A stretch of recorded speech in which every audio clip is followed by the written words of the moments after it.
Honest J. Nowak. Oh yeah.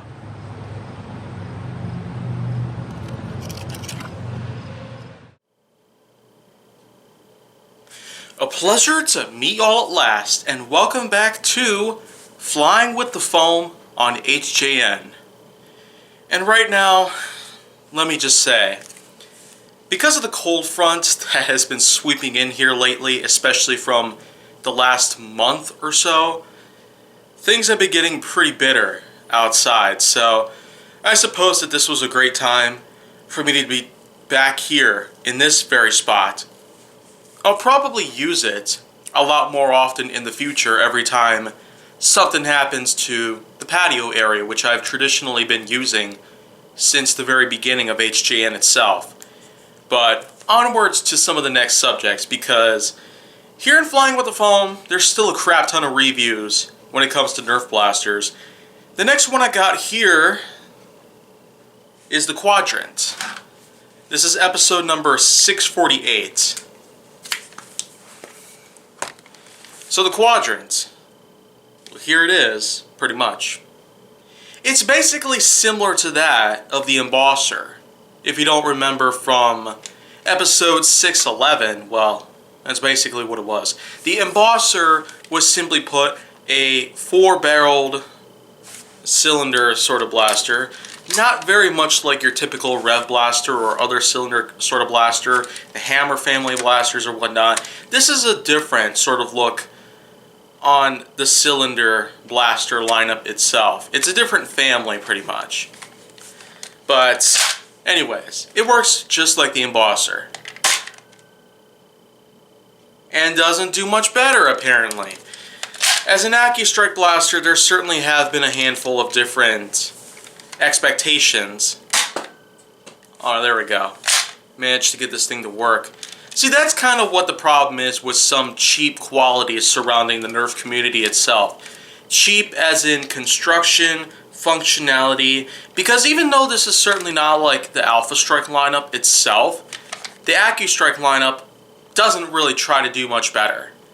Of course, there were a handful of lineups that we've gotten in more recent years that have not necessarily met so much demand, but also have not really done in any ways better than the majority of certain series out there.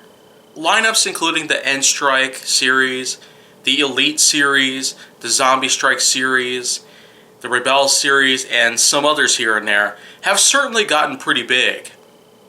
But we can't really say that every single possible expectation has pretty much been met in any ways possible. I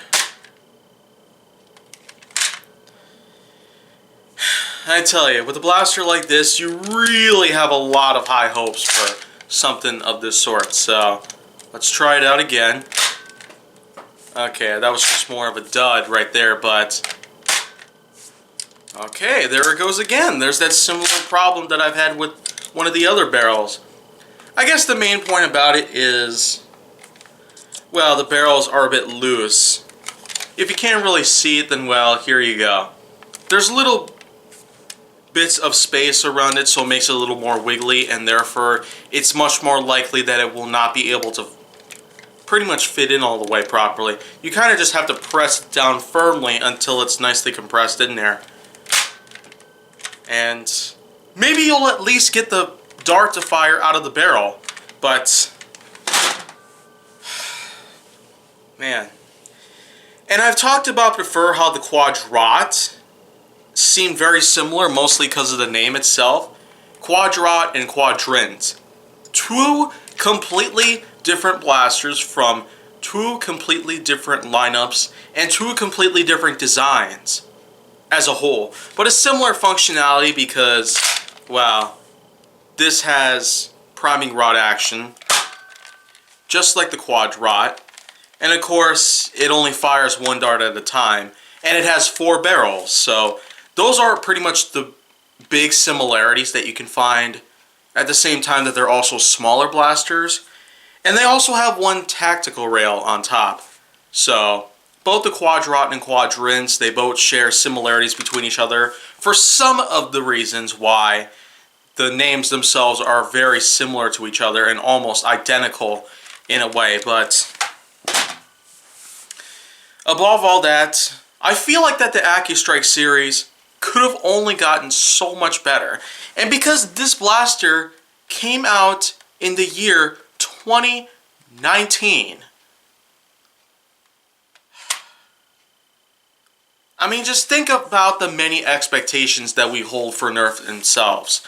This blaster certainly ain't the worst one that I got. It probably is the least best that AccuStrike could ever give us by far, because this thing feels cheap. Like, it could break down if I were to basically do the classic... Wow. Apparently that doesn't work here, but it just feels that way. It's very lightweight, probably good for carrying around, ways that you could use this as a backup in case your really large, amazingly well put together weapons such as another AccuStrike blaster, like the Raptor Strike or Stratohawk, ends up running out of darts. So, of course, if you do in fact have a Quadrant that happens to perform a lot differently and function differently compared to the one I got, then well, please let me know right away. Because I really do want to know if I can get any testimonies around here to ensure that the Quadrant still remains a bad blaster, but not the worst in any ways. No. We're far from that paradigm shift or that discovery in any way. But until that happens, there's certainly a lot of other blasters around here that I probably won't have very high expectations for. But if you want to see more, go down to my channel. Make sure that you like, subscribe, comment, follow me on social media, and stay on the Hollywood side.